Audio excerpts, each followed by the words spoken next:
Daddy mi pé kí n sọ fún mọ́mì kí n mú date tẹ̀ máa wá ṣe introduction.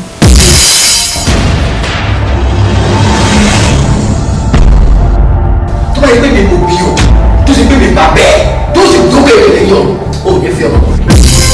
Ó jábọ̀ ẹ̀wọ̀n tilẹ̀ ni. Mo jẹ́ lọ́wọ́ tẹ́lẹ̀ ní àwọn ìṣirò ni.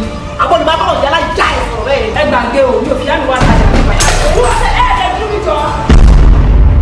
Ṣó tí owó ẹlẹ́pọ̀ betí ni? Mo ní òun lè fẹ́ ẹ̀dẹ̀ sóúnjẹ bá mi jiyàn ń gbómi lẹ́nu. Àǹtí mi máa fẹ́ ẹ̀dẹ̀ kò sí ìkọ́tà máa ṣe. Àwọn aládùn. Ọ̀tẹ̀ ìrọ̀lẹ́ ni ẹlẹ́sẹ̀ ìgbìnà àjà fún nínú ẹgbẹ́ fún ẹ. Lábàjọ́ náà àmọ́ kó tó pọ̀ rẹ́ mi o.